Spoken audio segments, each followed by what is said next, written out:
رام نگر سے گزرتے ہوئے میں نے تحصیلدار سے کہا تھا کہ وہ میرے لیے 2 بچڑے خرید کر موہن بھجوا دے، وہاں سے میرے آدمی انہیں وصول کر لیں گے۔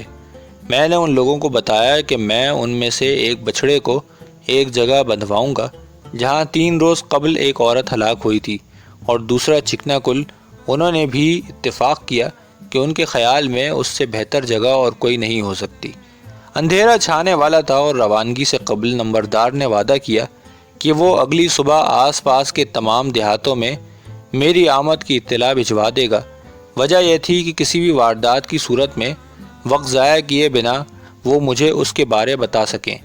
کمرے میں پھپھوندی کی بو اب کافی کم ہو گئی تھی، لیکن پھر بھی محسوس کی جا سکتی تھی۔ تاہم میں نے اس پر کوئی توجہ نہ دی اور نہا کر کھانا کھانے کے بعد دروازے کے سامنے 2 پتھر رکھ کر اسے بند کیا اور تھکن کی وجہ سے فوراً سو گیا۔ میں بہت ہلکی نیند سوتا ہوں اور 2 یا 3 گھنٹے بعد ہی جنگل سے گزرتے ہوئے کسی جانور کی آواز سے جاگ گیا۔ یہ آواز پچھلے دروازے سے آئی تھی۔ میں نے رائفل اور ٹارچ اٹھائی اور پاؤں سے پتھر ہٹا کر باہر نکلا۔ پتھر کے ہٹنے کی آواز سے وہ جانور بھاگ گیا۔ یہ آواز شیر کی بھی ہو سکتی تھی، تیندوے یا سیاہ کی بھی۔ تاہم جنگل اتنا گھنا تھا کہ رات کے وقت مجھے کچھ نہ دکھائی دیتا۔ کمرے میں واپس لوٹ کر میں نے دوبارہ پتھر دروازے کے سامنے رکھے تو مجھے اپنا گلا کچھ خراب سا محسوس ہوا۔ اگلی صبح جب میرے ملازم میرے لیے چائے لے کر آئے تو میں نے دیکھا کہ میرا گلا واقعی خراب تھا۔ اس کی وجہ شاید اس غیر آباد جگہ رہنا تھا۔ یہاں چمگادڑیں چھت سے بکثرت لٹک رہی تھیں۔ میرے نوکر نے بتایا کہ وہ اور اس کا ساتھی تو گلے کی خرابی سے بچ گئے ہیں، لیکن 6 گڑھوالی اس بیماری کا شکار ہو چکے ہیں۔ میرے پاس دوائیوں کے نام پر 2 اونس آیوڈین اور چند کونین کی گولیاں تھیں۔ رائفل کے بکسے میں البتہ کچھ پوٹاشیم پر میگنیٹ یعنی پنکی کا ایک چھوٹا سا پیکٹ تھا جو میری بہن نے پچھلی مہم کے لیے دیا تھا۔ یہ پیکٹ رائفل کے تیل سے چکنا ہو رہا تھا، لیکن اس میں موجود ڈلیاں قابل استعمال تھیں۔ میں نے برتن میں پانی ابالا اور اس میں کافی ساری گولیاں ڈال دیں اور کچھ آیوڈین بھی ملا دی۔ نتیجتاً جو ملغوبہ بنا اس سے غرارے کرنے سے ہمارے دانت تو سیاہ ہوئے، لیکن گلا بہتر ہو گیا۔ ناشتہ کر کے میں نے موہن کی طرف 4 بندے بھیجے تاکہ بچھڑے کو لے آئیں۔ میں خود آخری واردات کی جگہ کی طرف چل دیا۔ اگلی رات مجھے جو معلومات ملی تھی ان کی روشنی میں شیر کے حملے کی جگہ تلاش کرنا مشکل نہ تھا۔ عورت پر حملہ اس وقت ہوا تھا جب وہ کٹی ہوئی گھاس کا گٹھڑ بنا رہی تھی۔ گھاس اور اسے باندھنے والی رسی وہیں پڑی تھی۔ اس کے علاوہ اس کی دیگر ہمراہیوں کی گھاس بھی ادھر ہی موجود تھی جو شیر کے حملے سے گھبرا کر گاؤں کی طرف بھاگی تھی۔ مجھے لوگوں نے بتایا کہ عورت کی لاش نہیں مل سکی۔ میرا خیال تھا کہ انہوں نے تلاش کرنے کی کوشش ہی نہیں کی۔ گھاس کے گٹھڑ اور درانتیاں ابھی تک جائے واردات پر موجود تھے۔ یہ عورت ایک لینڈ سلائیڈ کی اوپری حصے پر ماری گئی تھی۔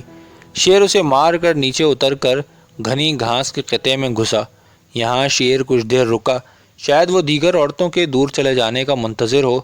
یہاں سے شیر اس چھجے سے گزرا جو ہٹ سے دکھائی دیتا تھا، پھر 1 میل دور جا کر وہ گھنے جنگل میں گھس گیا۔ یہ نشانات اب 4 دن پرانے تھے اور ان کا پیچھا کرنے سے کچھ نہیں ملتا، اس لیے میں ہٹ کی طرف واپس چلا آیا۔ واپسی کی چڑھائی کافی دشوار تھی۔ دوپہر کو جب میں ہٹ میں واپس پہنچا تو میں نے برآمدے میں مختلف حجم کے بے شمار برتن دیکھے۔ یہ سب برتن دودھ سے لبالب بھرے ہوئے تھے۔ عجیب اتفاق تھا کہ پہلے دودھ کی اتنی شدید قلت تھی اور اب اتنی کثرت دودھ اتنی مقدار میں تھا کہ میں اس سے بآسانی نہا سکتا تھا۔ ہمارے ملازمین نے بتایا کہ ان کے احتجاج کے باوجود ہر شخص دودھ کا برتن رکھتا ہی چلا گیا اور سب نے یہی کہا کہ وہ ہمیں ڈبہ بند دودھ سے بچانے کے لیے ایسا کر رہے تھے۔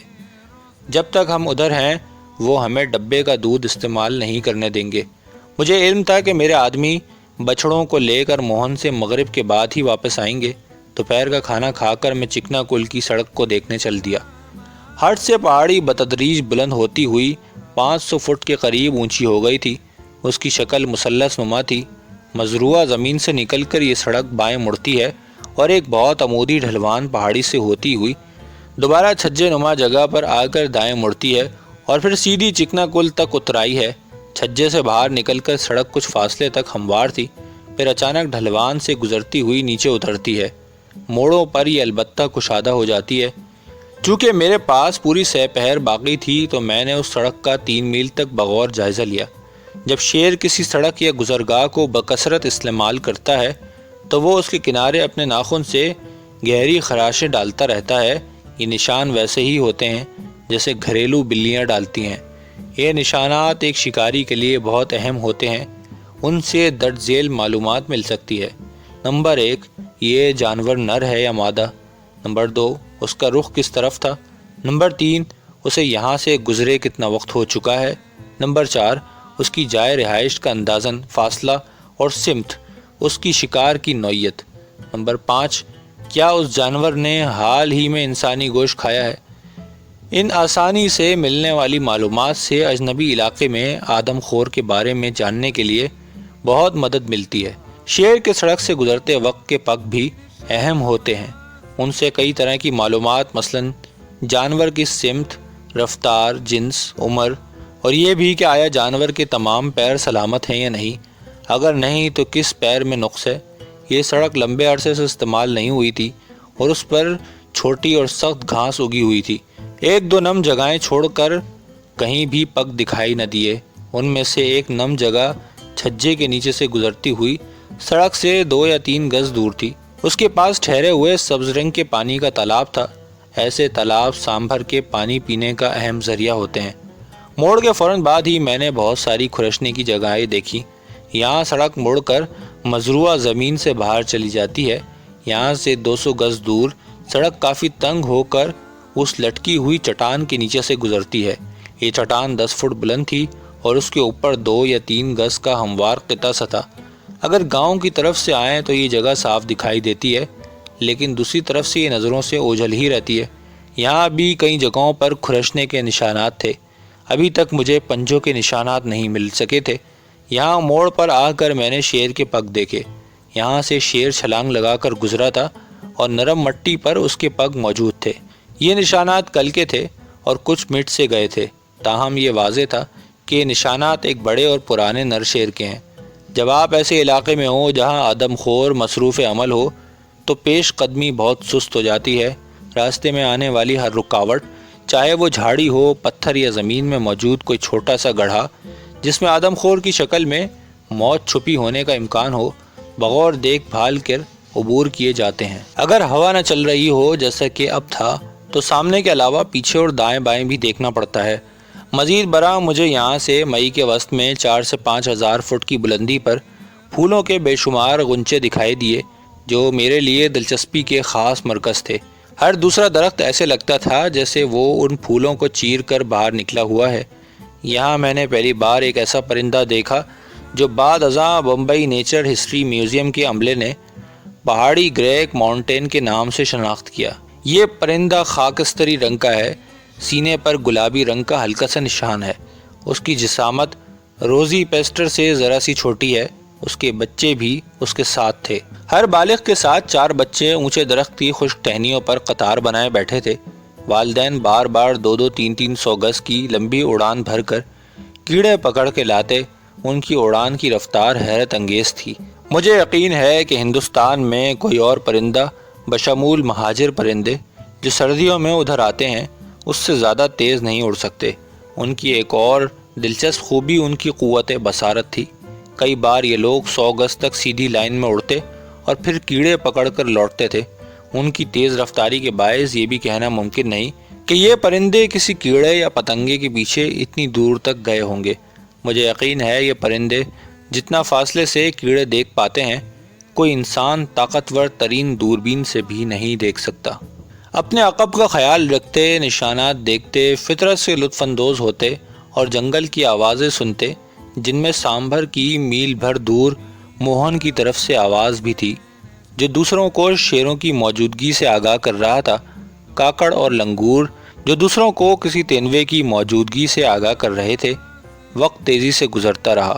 سورج غروب ہوتے وقت میں اس چٹانی چھجے کے پاس پہنچا جو راستے کے اوپر جھکا ہوا تھا۔ اس بار اس تک پہنچتے ہی میں نے محسوس کیا کہ اس پورے علاقے میں جہاں میں اب تک گھوم رہا ہوں اس سے زیادہ خطرناک کوئی اور جگہ نہیں۔ اگر آدم خور اس پر لیٹا ہوا ہو تو گھاس میں پوری طرح چھپا ہوا ہوگا۔ اس کو صرف اتنا انتظار کرنا ہوتا کہ آنے یا جانے والا بندہ جو ہی یہاں سے ایک بار گزرے پھر وہ پوری طرح آدم خور کے رحم و کرم پر ہوتا۔ واقعی یہ انتہائی خطرناک جگہ تھی اور ہمیشہ اس سے محتاط رہنا بہتر تھا۔ ہٹ میں پہنچا تو دونوں بچھڑے پہنچ چکے تھے، لیکن اندھیرا ہونے کے سبب میں نے انہیں بندھوانا اگلے دن تک کے لیے ملتوی کر دیا۔ میرے ملازمین نے کمرے میں سارا دن آگ جلائے رکھی تھی جس سے کمرے کی ہوا میٹھی اور صاف ہو گئی تھی، پھر بھی میں نے دوبارہ اسی بند کمرے میں رات گزارنے کا خطرہ مول لینا مناسب نہ سمجھا۔ میں نے انہیں کہا کہ وہ سونے سے قبل 2 بڑی جھاڑیاں کاٹ کر دروازے میں لگا دیں۔ اس رات جنگل بالکل خاموش رہا۔ اگلی صبح پرسکون نیند سے بیدار ہوا تو میرا گلا کافی بہتر محسوس کر رہا تھا۔ صبح کا وقت میں نے مقامی لوگوں سے باتیں کرتے ہوئے گزارا۔ وہ مجھے آدم خور کی کہانیاں سناتے رہے اور یہ بھی کہ کس کس طرح مختلف شکاریوں نے اسے مارنے کی کوششیں کی تھیں۔ دوپہر کے کھانے کے بعد میں اٹھا اور پہلا بچڑا لا کر اس جگہ باندھا جہاں سے شیر عورت کو اٹھائے ہوئے گزرا تھا، دوسرے بچڑے کو اس موڑ پر جہاں شیر گزرا تھا۔ اگلی صبح دونوں بچڑے آرام سے سو رہے تھے اور میری ڈالی ہوئی گھاس کا بڑا حصہ صاف کر چکے تھے۔ میں نے ان کے گلے میں گھنٹیاں باندھی ہوئی تھیں۔ ان تک پہنچتے ہوئے جب میں نے کوئی آواز نہ سنی تو سمجھا کہ وہ مارے گئے ہیں، لیکن وہ سو رہے تھے۔ اس شام میں نے موڑ پر بندھے ہوئے دوسرے بچڑے کو اس جگہ باندھا جہاں سڑک چٹانی چھجے سے باہر آتی تھی۔ کھڑے پانی کا چھوٹا سا تالاب بھی یہاں سے نزدیک تھا۔ شیر کو مارنے کے عمومی طریقے یہ ہیں: نمبر 1 مچان باندھ کر، نمبر 2 ہانکا کر کے۔ دونوں صورتوں میں 9 عمر بچھڑے استعمال ہوتے ہیں۔ اس کے بعد اس علاقے کا تعین کیا جاتا ہے جو مچان یا ہانکی کے لیے موزوں ہو۔ شام ڈھلے اس جگہ بچھڑا باندھ دیا جاتا ہے۔ یہ رسی اتنی مضبوط ہوتی ہے کہ بچھڑا انہیں توڑ نہیں پاتا، لیکن شیر اسے بآسانی توڑ لیتا ہے۔ اس کے بعد جب شیر شکار کو لے جاتا ہے تو دیکھا جاتا ہے کہ آیا مچان بہتر رہے گی یا پھر ہانکا۔ موجودہ صورت میں دونوں ہی طریقے ناقابل عمل تھے۔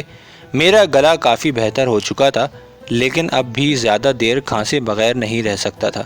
اس گھنے جنگل میں ہانکے کے لیے 1000 آدمی بھی ناکافی رہتے۔ میں نے سوچا کہ براہ راست ہی گھات لگائی جائے، اس لیے میں نے دونوں بچڑوں کو 1-1 انچ موٹی رسی سے باندھا اور اگلے 24 گھنٹے کے لیے انہیں اکیلا چھوڑ دیا۔ باری باری صبح کے وقت جب اتنی روشنی ہو جاتی کہ میں گولی چلا سکتا، دونوں بچڑوں کی طرف چھپ کر جاتا۔ ان علاقوں میں شیر چاہے آدم خور ہو یا عام، دن اور رات یکساں شکار کرتے ہیں۔ اس کے علاوہ آس پاس کے گاؤں سے بھی کسی خبر کا انتظار رہتا۔ گلے کی دیکھ بھال کرتا اور آرام بھی جاری رہتا۔ میرے 6 گھڑوالی ساتھی بچڑوں کی دیکھ بھال اور ان کے چارہ پانی کا خیال رکھتے۔ چوتھی شام سورج غروب ہوتے وقت میں واپس آ رہا تھا تو جب میں اس چٹانی چھجے سے 30 گز دور پہنچا تو مجھے محسوس ہوا کہ میں خطرے میں ہوں۔ یہاں آمد کے بعد پہلی بار مجھے خطرہ محسوس ہوا تھا۔ مجھے یہ بھی محسوس ہوا کہ یہ خطرہ اسی چٹانی چھجے پر موجود ہے۔ 5 منٹ تک میں رکا رہا۔ میری آنکھیں چھجے پر کسی بھی حرکت کو دیکھنے کے لیے تیار تھیں۔ اس فاصلے سے پلک بھی جھپکنے کا عمل میری نظروں سے پوشیدہ نہ رہ سکتا تھا، لیکن وہاں اتنی سی بھی حرکت نہ دکھائی دی۔ میں 10 قدم مزید بڑھا اور پھر کئی منٹ کے لیے رک گیا۔ کسی بھی حرکت کا دکھائی نہ دینا اس بات کی ضمانت نہ تھا کہ شیر وہاں موجود نہیں۔ اصل سوال یہ تھا کہ اب کیا کرنا ہوگا۔ جیسا کہ میں نے پہلے آپ کو بتایا، یہ کافی ڈھلوان پہاڑی تھی۔ اس میں جگہ جگہ بڑی چٹانیں جھکی ہوئی تھیں۔ ہر طرف گھنی اور لمبی گھاس اور درختوں کے گھنے جھنڈ موجود تھے۔ اگر ابھی کچھ دن باقی ہوتا تو میں قدرے پیچھے جا کر شیر کے اوپر سے اس پر گولی چلانے کی کوشش کرتا۔ ابھی اس وقت میرے پاس صرف آدھے گھنٹے جتنی روشنی باقی تھی اور میل بھر کا سفر بھی۔ اس وقت سڑک کو چھوڑنا سخت نادانی ہوتی۔ سیفٹی کیچ ہٹا کر اور رائفل کو کندھے سے لگا کر میں آگے بڑھا۔ یہاں سڑک تقریباً 8 فٹ چوڑی تھی۔ میں نے اس کے بیرونی سرے پر کیکڑے کی طرح چلنا شروع کر دیا۔ مجھے قوی امید تھی کہ اگر شیر اسی جگہ لیٹا رہا جہاں وہ تھا تو چھجے سے آگے جا کر میں اسے دیکھ بھی لیتا اور ممکن تھا کہ گولی بھی چلا سکتا۔ تاہم جب شیر میری محتاط پیش قدمی کی وجہ سے حملہ نہ کر سکا تو میرے چھجے سے نکلتے ہی اوپر سے غراہٹ کی آواز آئی اور پھر نزدیکی موڑ سے 2 سانبھر بولے۔ شیر بچ کر نکلنے میں کامیاب ہو گیا تھا، تاہم میں بھی اپنی جان بچا چکا تھا۔ پچھتانے کا کیا سوال، جہاں سانبھر بولا تھا مجھے یقین تھا کہ اس جگہ سے شیر نے بچھڑے کی گھنٹی ضرور سنی ہوگی۔ یہ بچھڑا کھڑے پانی کے تالاب کے ساتھ بندھا ہوا تھا۔ جب میں مزروعہ زمین تک پہنچا تو دیکھا کہ کافی لوگ میرا انتظار کر رہے ہیں۔ انہوں نے کاکڑ اور سانبھر کی آوازیں سنی تھیں۔ جب میں نے انہیں بتایا کہ میں شیر کو نہیں دیکھ سکا تو وہ کافی مایوس ہوئے۔ میں نے انہیں تسلی دی کہ کل صبح کافی بہتر امکانات موجود ہیں۔